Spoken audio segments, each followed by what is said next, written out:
Hi everyone, मैं शिव कुमार आप लोग का स्वागत करते हैं अपने YouTube channel genius of mathematics में। आज का जो मेरा टॉपिक जो है वो आपका मैं सांख्यिकी से लेके आया हूं। ये आपका क्लास 10th का सांख्यिकी है। तो आज हम लोग जो पढ़ने वाले हैं सांख्यिकी पढ़ने वाले हैं। तो सांख्यिकी में जो बिहार बोर्ड का सिलेबस कितना नंबर का आता है तो 10 नंबर का आता है। सिलेबस के अनुसार सांख्यिकी कितना नंबर का आता है तो 10 नंबर का आता है। तो 10 नंबर का आता है, उसमें से आपका दो पार्ट है। टोटल नंबर कितना होगा आपका 10 नंबर हो गया। इसका दो पार्ट किया हुआ है, एक आपका सांख्यिकी है, एक आपका सांख्यिकी है और दूसरा जो पार्ट है इसका है वो प्रायिकता है। ये दोनों मिलके आपको 10 नंबर का है। ठीक है, ये दोनों मिलके कितना नंबर का है 10 नंबर का आता है, परीक्षा में पूछता है। इस 10 नंबर में से ये जो है टॉपिक ये 6 नंबर का सिलेबस में रहता है और ये जो है वो 4 नंबर का रहता है। ये आपका 6 नंबर का रहता है, ये 4 नंबर का रहता है। इस 6 नंबर में से आपका क्या रहता है, एक ऑब्जेक्टिव का क्वेश्चन आता है और थ्योरी का क्वेश्चन आता है। 6 नंबर का तो है, लेकिन बिहार बोर्ड में हम लोग जानते हैं इसका 2 गुना पूछा जाता है। तो कितना हो जाएगा आपको परीक्षा में क्वेश्चन कितना नंबर देखने को मिलेगा 12 नंबर का, और इसमें क्वेश्चन कितना नंबर का देखने को मिलेगा आपको 8 नंबर का। तो 12 8 कितना हो जाएगा आपका 20, इसका आधा कर दो 10। ये आपका है पूछने का तरीका है, समझ गए आप। पूछने का तरीका से अर्थात सांख्यिकी में से आपको 12 नंबर का प्रश्न पूछा जाएगा। इस 12 नंबर में से आपको जो रहता है, और उसे रिसेंट समय में देखा जाए पहले जो होता था आपको लघुत्तरीय क्वेश्चन पूछा जाता था, लेकिन अब जो है वो आपका दीर्घोत्तरीय पूछा जाता है। तो एक क्वेश्चन जो पूछा जाता है वो पूछा जाता है 5 नंबर का, एक पूछा जाता है 2 नंबर का, 5 2 7 नंबर का।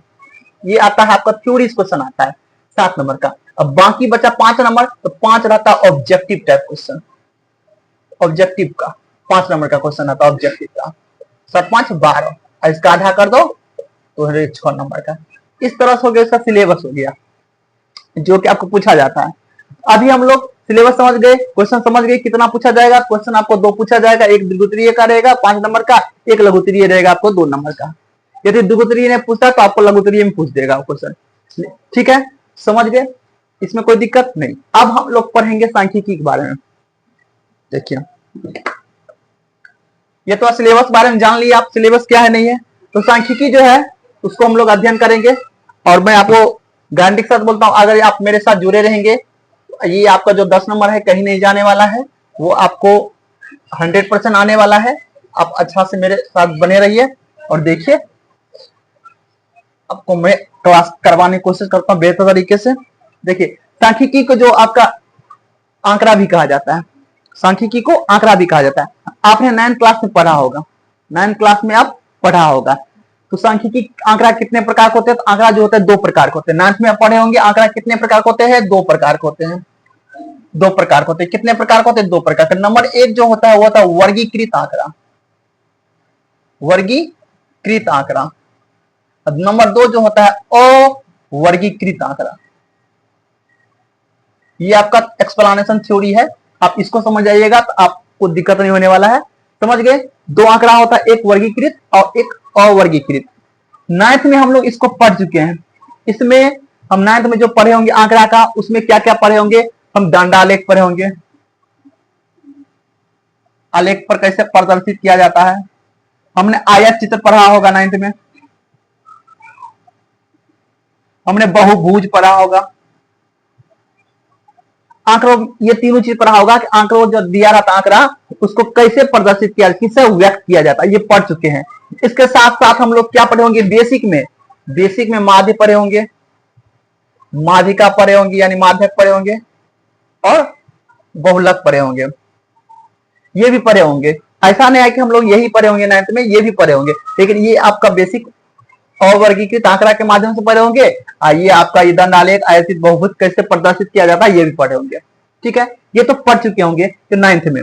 लेकिन हम जो अभी जो पढ़ने वाले 10वीं में जो पढ़ने वाले हैं वो वर्गीकृत आंकड़ा पढ़ने वाले हैं। 10वीं में जो पढ़ने वाले हैं वर्गीकृत आंकड़ा पढ़ने वाले हैं। वर्गीकृत आंकड़े के माध्यम से हम लोग कैसे माध्य ज्ञात करेंगे, कैसे माध्यिका ज्ञात करेंगे, कैसे बहुलक ज्ञात करेंगे, इसके बारे में पढ़ेंगे। ठीक है, वर्गीकृत माध्यम से हम लोग पढ़ेंगे कैसे माध्य होगा ज्ञात कैसे किया जाएगा। दूसरा माध्यिका, कैसे ज्ञात किया जाएगा, या माध्यक भी बोला जाता है इसको, और बहुलक, ये तीनों पढ़ने वाले हैं। वर्गीकृत कैसे व्यक्त किया जाता है, कैसे ज्ञात किया जाता है, ये तीनों पढ़ने वाले हैं। ठीक है, और साथ साथ हम लोग संचयी मात्रा, जो संचयी वितरण होता है उसको पढ़ने वाले हैं। संचयी बारंबारता, वितरण को पढ़ने वाले हैं। और फिर साथ साथ हम लोग पढ़ने वाले हैं अभी इसमें बारंबारता, वक्र पढ़ने वाले हैं। वक्र पढ़ने वाले जिसको तोरण भी कहा जाता है, ये ऑब्जेक्टिव क्वेश्चन है। संचयी वार्ता वक्र क्या कहलाता है, तोरण कहलाता है। ये ऑब्जेक्टिव का क्वेश्चन पूछा जाता है, इसको आप अंडरलाइन कर लीजिएगा, ये ऑब्जेक्टिव में पूछा जाता है। ठीक है, 1 नंबर का क्वेश्चन यहाँ पूछने वाला है, तोरण। संचयी वक्र क्या कहलाता है, तोरण कहलाता है। इसको पढ़ने वाले हैं, तो इसको अभी हम लोग इस माध्यम से पढ़ने वाले हैं। ठीक है, तो अभी हम लोग जो पढ़ने वाले हैं वर्गीकृत आंकड़ा पढ़ने वाले हैं। ठीक है, ये समझ गए। इसमें आप देखिए, अभी तो 9th में समझ गए और वर्गीकृत आंकड़ा के बारे में समझ गए। अब हम लोग वर्गीकृत आंकड़ा के हम लोग डीपली जाएंगे, उसको आपको समझेंगे। तो इसमें हम जो पढ़ने वाले हैं वो माध्य, माध्यिका, बहुलक पढ़ने वाले हैं। ठीक है, माध्य, माध्यिका और बहुलक पढ़ने वाले हैं।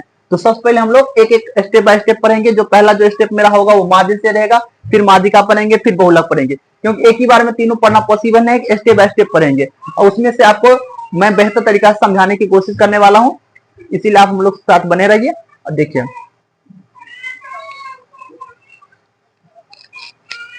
तो हम लोग सबसे पहले माध्य पढ़ने वाले, तो माध्य के बारे में जानेंगे, फॉर्मूला सब जानेंगे, माध्य का क्या होता है, नहीं होता है। माध्य हम लोग 9th में पढ़े होंगे, ऐसा नहीं है नहीं पढ़े होंगे, तो उसमें हम लोग थोड़ा बहुत तो जानते ही हैं कैसे क्या होता है, नहीं होता है। तो वर्गीकृत के अंतर्गत जो माध्य होता है उसके बारे में हम लोग पढ़ेंगे। देखिए, इसमें जो आपका जो आने वाला है इसका फॉर्मूला पहले हम लोग देखेंगे। माध्य हम लोग पढ़ने वाले, जिसको इंग्लिश में कहा जाता है मीन।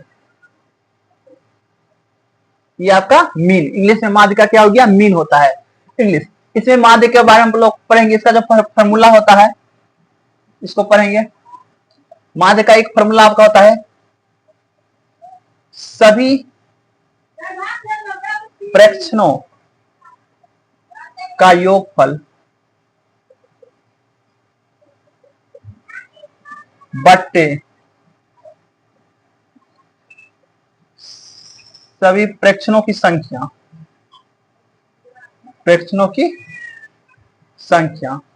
ये होता है एक फॉर्मूला माध्य का। ठीक है, एक और फॉर्मूला आपका माध्य का होता है, वो होता है सिग्मा XI बट्टे सिग्मा FI। ये भी फॉर्मूला होता है, ये दोनों फॉर्मूला। तो अब ये जो आपका जो मेन फॉर्मूला है आपका ये है, वैसे दोनों फॉर्मूला मेन ही होता है। अभी हम लोग इसको डीपली समझने वाले हैं। देखिए, इसमें सिग्मा, इसको कहा जाता है सिग्मा, ये कंप्यूटर लैंग्वेज है, सिग्मा, जिसका अर्थ होता है जोड़। जिसका अर्थ क्या होता है, जोड़। एक्स होता है आपका चर मान। एफ जो होता है वो होता है बारंबारता। एफ जो होता है वो बारंबारता होता है। अब समझ गए, ये आपका एक्स सिग्मा क्या है, एक्स क्या है, एफ क्या है, ये तीन चीज क्लियर हो गया आपको, इसमें समझ गए। अब देखिए, इसमें और जो फॉर्मूला होता है जो आपको जरूरत पड़ने वाला है वो पड़ता है वर्ग चिन्ह का जरूरत पड़ने वाला है। अब जो सॉल्व करेंगे वर्ग चिन्ह को, इसका फॉर्मूला जो होता है उच्च सीमा, ये आपको वर्ग चिन्ह का फॉर्मूला हो जाता है। आप इसी में एक आपका उच्च सीमा निम्न सीमा समझ गए, उच्च सीमा किसको कहते हैं, निम्न सीमा किसको कहते हैं, उसमें भी आपको समझाएंगे हम। आप इसको इसमें होता है एक परिसर होता है, परिसर को भी समझेंगे, ऑब्जेक्टिव में पूछा जाता है। परिसर होता है, इसका फॉर्मूला जो होता है उच्च सीमा